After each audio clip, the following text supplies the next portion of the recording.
You know, there's just one reoccurring thing that's really getting on my nerves is I watch all these videos, all this live footage coming out of London, and all these political analysts and all these economic analysts and all these people that think they know what the hell's going on in that country right now, and they're all trying to you know, give their interpretation of the riots and the motives behind it and all that. You guys are so freaking blinded by things that are so obvious. I mean, it's amazing to me that you guys can't seem to wrap your minds around this simple concept.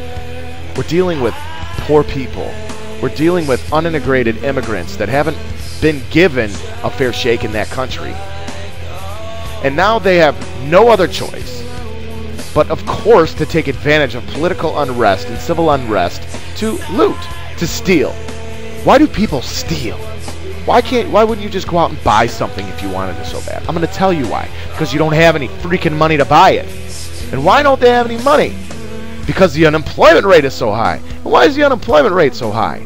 Because the government wants it to be that high. Because they want to wipe out anything in between low class and upper class. So we can create another caste system of the monarchy and the serfs. Because from the very beginning, that's been the plan. So that the governments can do whatever they want, whenever they want, that you should just be happy that you're able to live here. We shouldn't have to pay you a fair wage. You should just be happy that we allow you to exist. That's what you're dealing with right now. No, you're not dealing with a bunch of freaking criminals, thug, hooligans. Yeah, sure, if you want to label them all that. And it's pretty easy to label people a hooligan, a criminal, and a thug, and a convict, and all these things when you've established and put in place so many laws against so many different things that it makes it impossible for, like one of the commenters on my video says, to even fart without going to jail. Yeah, so let's just criminalize everybody for speaking out. Let's criminalize everybody for rallying. Let's criminalize everybody for rioting. Let's criminalize everybody for marching. What started out as a peaceful protest. Now information's coming out that the man that was shot in the first place never even shot his firearm at the cop. The cop killed him in cold blood. Damn right. The people have a right to be mad because guess what? Their own government and the people that are sworn to protect them are trying to cover it up, using the media to spin stories that make all the people that are rallying and protesting look like the criminals. Question this hour is, are England's riots a sign of things to come here? Dave in Orlando writes, what surprises me is we haven't had any yet.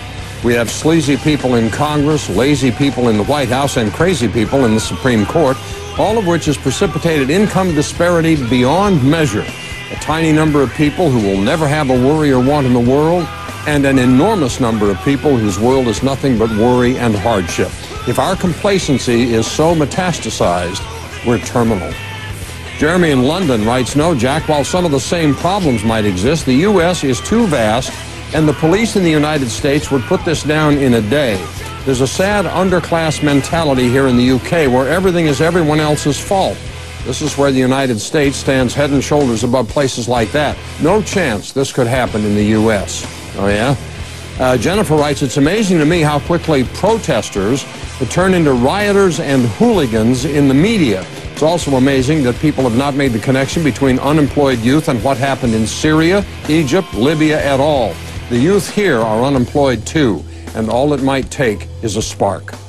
Clifton writes on Facebook, yes, America is headed down the path to riots and civil disorder if nothing changes in our government and if people don't get jobs soon.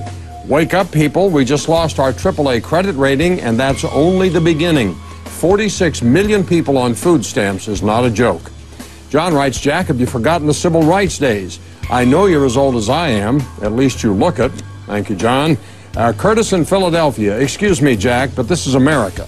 As long as I have cable TV, can have my food delivered, have access to fast food restaurants that I can drive through using the cheapest gas in the Western world, can buy cheap stuff at Walmart, can own 100 guns, and access free porn on the internet, why the hell would I want to riot? That takes energy, my friend. Yeah, that's right. I'm a little bit worked up about this situation because it's amazing to me that you people can't wrap your head around this. So what I have to say is I support those hooligans. I support anybody that has the balls to stand up against their own government, against the police, against whoever it is necessary to send that message to the people that have been given the job. Yeah, that's right. The job to govern. It's a job. And guess what? In the United States, when you aren't good at your job, guess what happens? You get fired. And that's what needs to happen here. Because if we don't fire the dead weight soon, that dead weight is going to carry this business called the United States right into bankruptcy. And then maybe we'll just it'll end up in a merger with another country like China. But, you know, just keep sitting on your couch. Watch it all on TV and eat your bonbons and your popcorn. Flip through the channels, maybe catch a football game. You know what, better yet, why don't you turn off the TV or turn off the cable and kick your Xbox 360 on and play some meaningless, brain-dead video game that means nothing. Consume your whole day with that, so you don't have to be bothered with things going on around the world. You don't want to be bothered by these things. Anything that makes you step outside your little comfort zone, oh, God forbid.